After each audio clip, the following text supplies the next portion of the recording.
The Man of Steel has become one of the most recognizable and iconic superheroes of the last several decades, so with the release of his latest movie, it's time to break down and rank all 9 of his solo movies.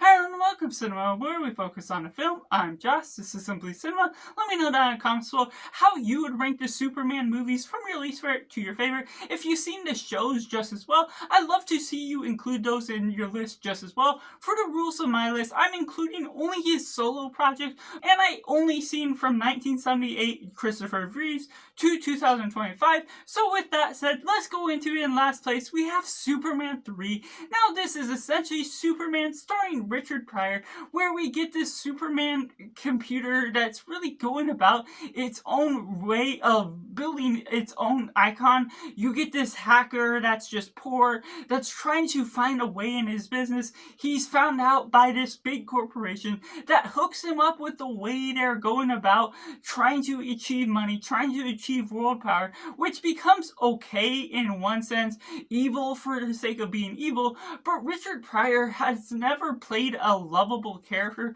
With the nature of what you're going about with his antics, the way you sort of subvert the expectations of where his character ends up by the end of the movie, it's just not necessarily the sense of where you're looking at his character to begin with and how he changes throughout his character arc. Superman himself hardly becomes a big face of the icon within where this movie is taking it, going into multiple different directions, taking him to Smallville for this high school prom, taking away Lois Lane, giving in this new love interest from the original Superman movie that was barely a part of it, and trying to enforce so many different rules and laws that are going about the Superman character that Christopher Reeves at this point, while he gives a good enough a performance, he feels tired. He doesn't feel all into what this story is all headed in for, and obviously there's a sign that there's a desperation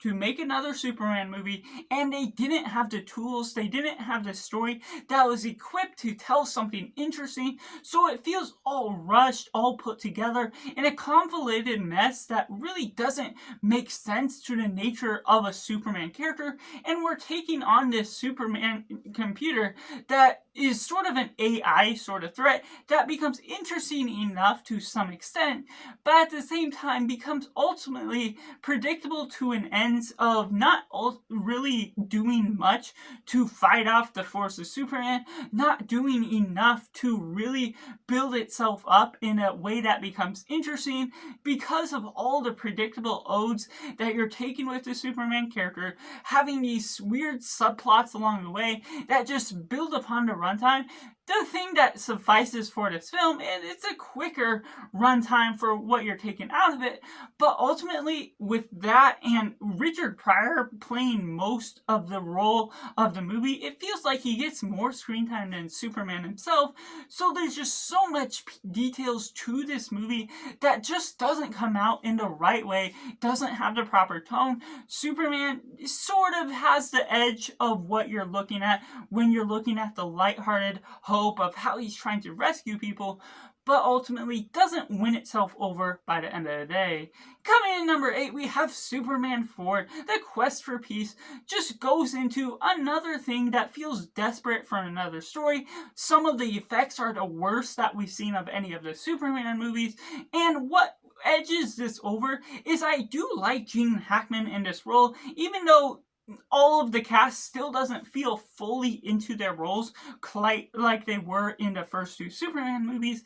I do like the more savorable, more dramatic appeal to what we're getting out of Gene Hackman's Lex Luthor, and how we're pulling in this Ultraman sort of character into the mix that it has a bad voiceover, the effects are the worst that we've seen, but there is a slight more appeal to what we're getting out of the story than what we get out of Superman 3. There's just a feel that is quicker by its 90-minute runtime. There's an approach that feels compelling to an extent, even if it doesn't look the best, and we're leading on to something that really pays odes to where we're looking at Superman's character as a whole. His fight for power, his quest for peace, just goes about with some interesting odes, but also leads into a dark side of Superman, which doesn't pay homage to the justice that we're giving him enough time. The split between Clark Kent and evil Superman just does so much wonders to the sake of what we're taking out of the story, but it's all forgotten because the nature of how uninteresting, uncompelling this story feels forced from beginning to end. There's a little bit more favorable moments that can be had out of the story itself, not taking some weird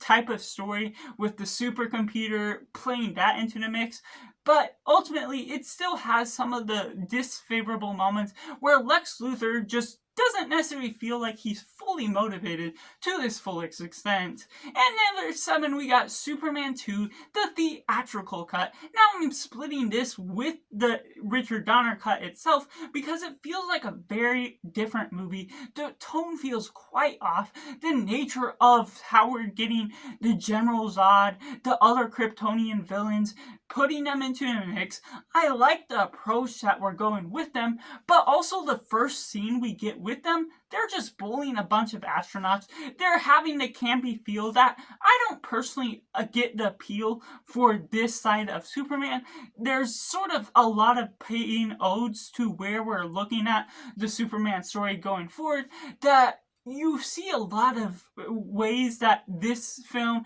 and the first Superman film influence films of the Superman genre going forward, but I just don't necessarily love the comedy that plays itself out throughout this film. There's some wonders to the sake of where we're taking Superman, but it doesn't have enough time to flesh itself out with the fullest extent. Some of the mannerisms of the characters, the end battle can be overlong in one sort of extent, and the timing of what things look like just doesn't pay off in the best extent that could, because of the nature of how quickly they edited it. Could be a lot more smoother in its transitions. Obviously they didn't have the CGI or anything to make it look the best, the quickest film you could possibly get out of it. So even watching it for its time, there's some things that feel off balance because all the different story arcs that Gus going forward,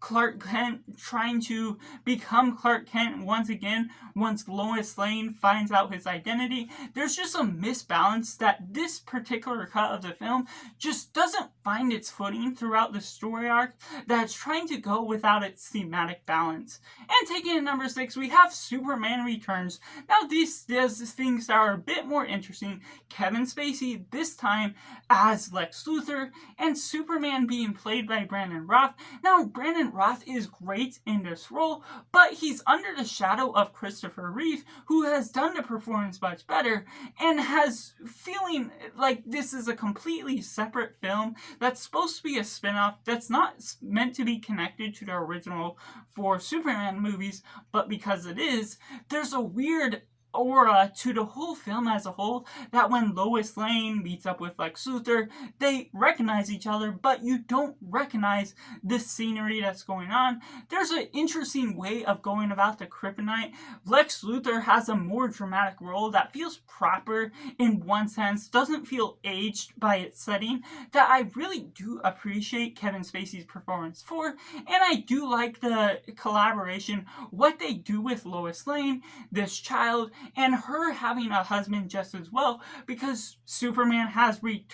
left this planet for a long time within this timeline, so it has an interesting appeal just by some general standards. But there's also an aspect of this film where it's overlong at 2.5 hours. Feels like it could have easily cut a lot of scenes. Some scenes could have been cut shorter, cut tighter, in a way that was more fashionable, more smooth in its transitions. going about all these different nuances to the story where I kind of get the appeal of what it's heading for with some of the ideas of who Superman and Clark Kent is within the aura of his character, but ultimately the attempts to portray that makes me think a little bit too hard for how they're trying to get a message across as a whole. Him spying on Lois Lane when she's in the house with her husband, things that are all going about in a weird sort of ways. Now there is a couple twists I am favorable for that unfortunately didn't lead as far as we had hoped for because there's no sequel to this film itself. But there's also a favor to this film that while it is overlong, while it can be overly done in some sense of what it's doing with its technical effects, the CGI is in its beginning stages, doesn't look the best. But there also is a dramatic tone to this that I do appreciate the different attempt, the different portrayal of Superman, while still having odes to the original, having a reminiscence where Brandon Routh does a fair job at portraying the Man of Steel. Next up, we have Superman 2025, and I'd first like to say this is a nice return to form after we got the Zack Snyder's version, where it was a bit more of a brooding character. You don't necessarily get a lot of the lighthearted, the friendly and respectful tone where he's just going out to save people as a friendly neighborhood Superman. The nature of this Superman returns to that favor with a lot more of the Justice Gang being added into the mix. Lois Lane has a nice collaboration with this, and David Corenswet is a great new addition to the cast and actors of Superman. I love him as the performance a lot more than some of the rest of the pieces of the story. The nature of Guy Gardner,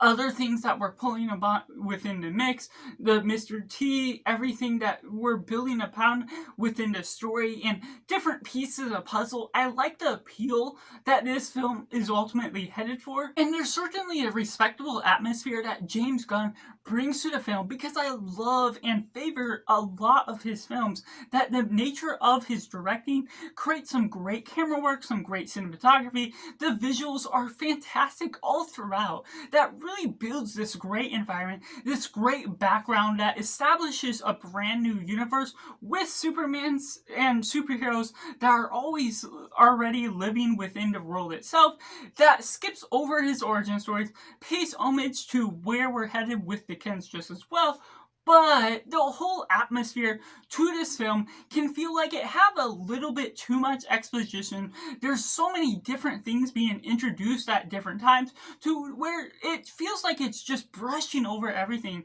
Things are being spread out across the film and introduced in different wavelengths that it doesn't have the smoothest arc, that while the editing is smooth and doesn't feel disrupted by any stretch of the flow that's heading onto, there's something great about everything that James Gunn puts into this film, but it's also feeling like it's juggling a little bit too much in the convolution of this story that is easy to follow, but also tracks on this heavy burden that attempts to bring in too much telling rather than showing the visual of what we're looking at. Different parts of Superman's powers are explained to him as if he doesn't already know. Lex Luthor explains part of the plan as if someone asked, and the nature of all these little details, the little flaws here and there that disrupt the action, that disrupt the atmosphere that is all headed for the nature of who Superman is. David Corenswet is great in his role,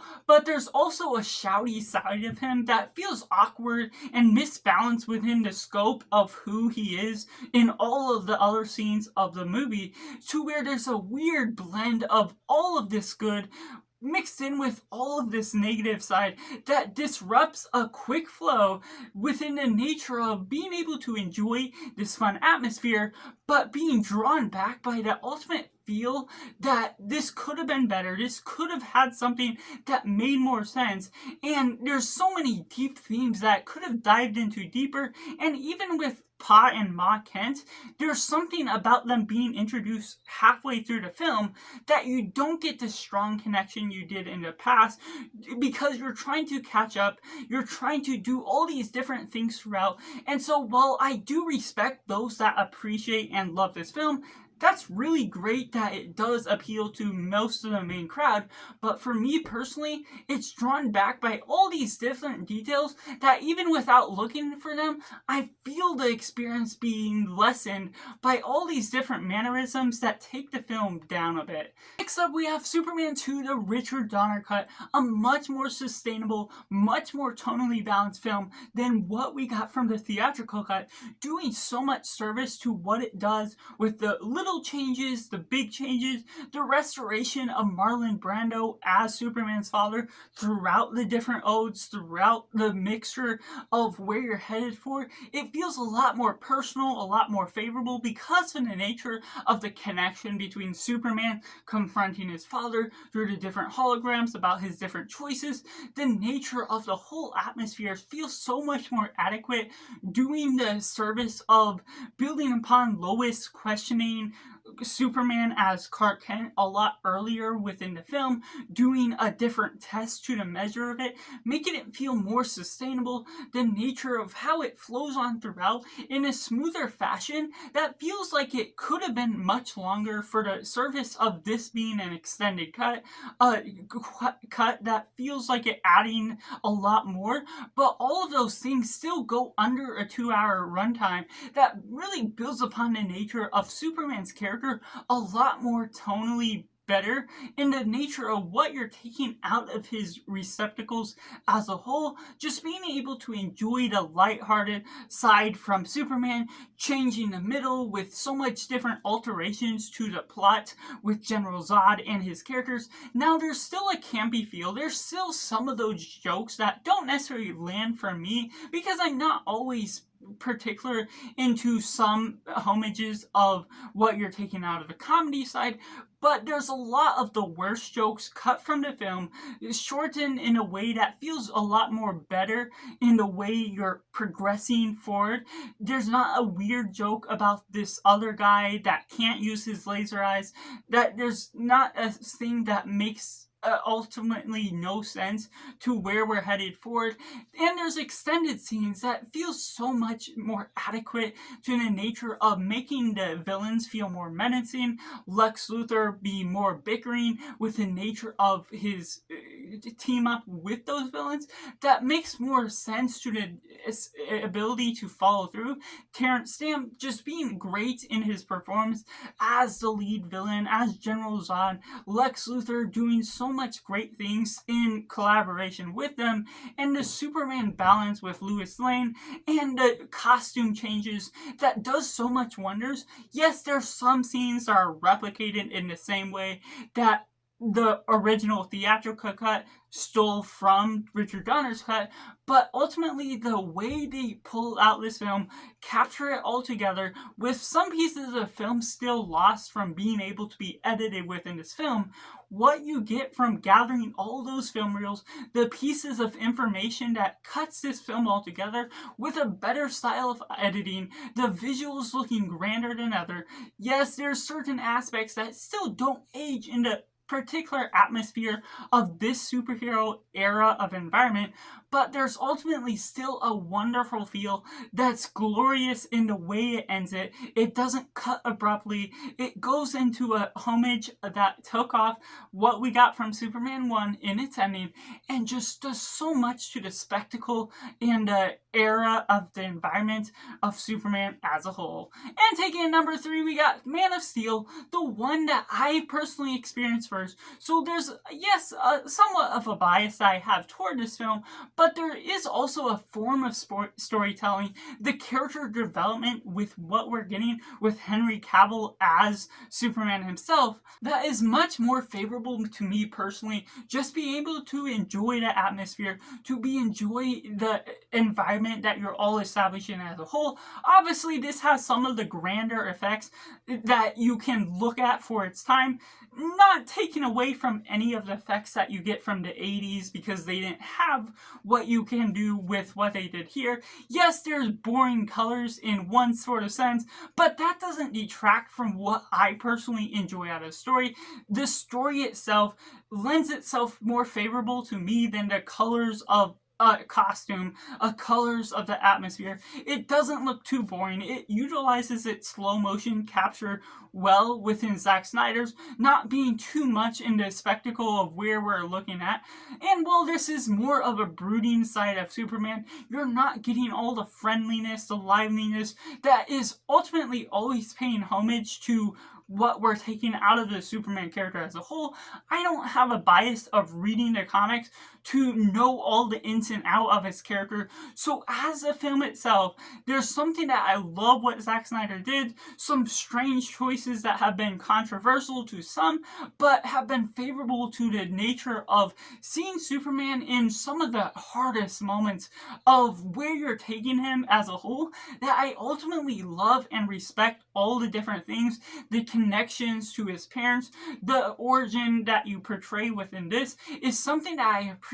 and enjoy watching each and every time, to the favor of the environment as a whole. And while there could be so much wonders to the way we're building upon Superman in what he's doing for being a little bit more lighthearted, even the darker side of Superman without being evil is something that I have strong favor in, with the way they establish to develop the complexities of his character, his relationship with Lois Lane, played by Amy Adams, that all these little details here and there, the surfacing of General Zod, all of those other villains, the battles are a great spectacle that I still enjoy, love seeing to this day. So there's so much more favor that I still have toward this portrayal of Superman, even if it's something that coincides well with the nature of all these other spectacles that we gotten before. And taking at number 2, we got Superman 1978, a wonderful, lovely, lighthearted approach to Superman that still feels favorable and wonderful to this day. There's a long and extended exposition that does remove itself from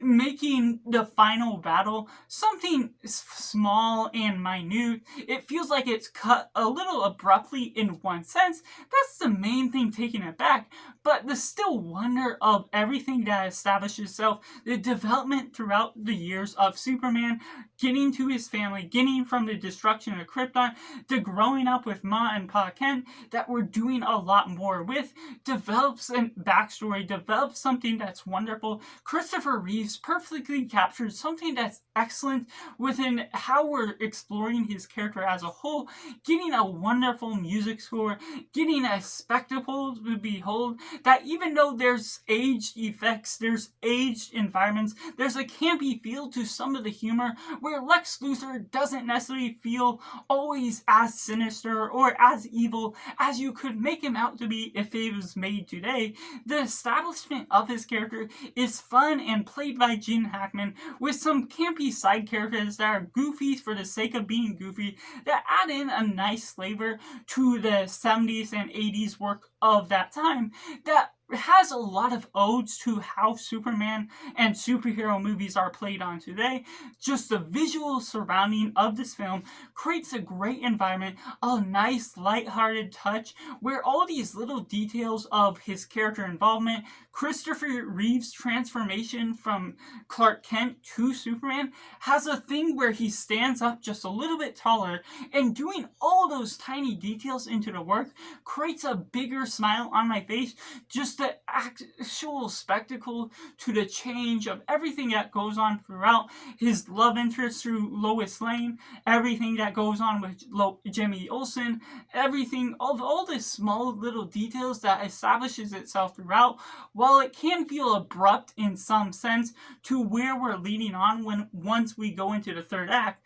there's something still wonderful about the simplicity of it all that creates a spectacle that, even though I love diving into complexities of different minute things, some of the small details of the film are what creates a more complex environment to a rather simple story, which takes me into my number one Superman film, Batman vs. Superman: Dawn of Justice. Yes, I'm counting this as the ultimate cut, not the theatrical cut, which I never seen. That the extended runtime to this film does a lot more favor. Yes, they're adding all these little details, a Justice League setup, different things that do other details that distract from some of the main story going forward. But throughout the whole runtime, I'm locked into the nature of what is being built up. It's not a masterful film. It has its flaws here and there. There's little minute details that I could be a little mixed on, with the favor of Martha being the same name as both Batman and Superman, knowing who they are. But the ultimate outcome of multiple different favors in this environment creates a great spectacle. The visuals are grand. It has a darker appeal. Yes, there's the brooding Superman that you're not getting the loveliness of what you're taking out of the original, but still me loving the character complexities. I love the Marvel Civil War type of split between Batman versus Superman, hero versus hero, the loveliness of the appeal to all these different grandiose complexities to the story, creating some different minute details that develop some new things, while Lex Luthor can have a weird appeal, creating this different and more silly sort of environment. I don't personally mind it myself. It's never taken me out of the film, never distracted me from the free flow of it all. While there could be a more stern and more serious tone to how they portray Lex Luthor, this is still a portrayal that I am a fan of to some measure, that doesn't distract from the rest of the story, from what I'm loving as a whole, and leading on to a big final battle with what we're taking out of the Thing and what we're looking at with bringing in Wonder Woman. To have the DC Holy Trinity as a whole creates this wonderful spectacle that I did not expect to see within the DCEU, that expands upon so much natures of the story that makes me love it just that much more, detailing all the work in finite details, creating some deaths that are unexpected, and the emotional gravitas to this film just creates a grand nature to the visuals on the fights, the details on the exposition, leading on to something that balances itself well throughout the first to the third act, doing so much minute details work within what I personally love about Superman as a whole, balancing in Batman, but still having a strong focus on making this a Superman film just as well. And while we never got a Man of Steel 2 having his own solo project, this one is fine in the way it's building upon its bridges and doing so much wonderful work to extending Superman's story within this personal universe, and doing so much wonders to making it my personal Superman film that we got from thus just far. So that's just my personal ranking of all 9 Superman movies that I've seen. Let me know down in the comments below how you would rank the Superman movies, if you want to include the Justice League movies or any other films that he was in, such as the animated movies or the shows just as well, that I personally haven't seen yet. Make sure to like this video if you enjoy it, subscribe if you haven't already to join in film culture community where we talk about the love of cinema as a whole. So that's just all, and make sure to do yourself a favor and go watch a movie.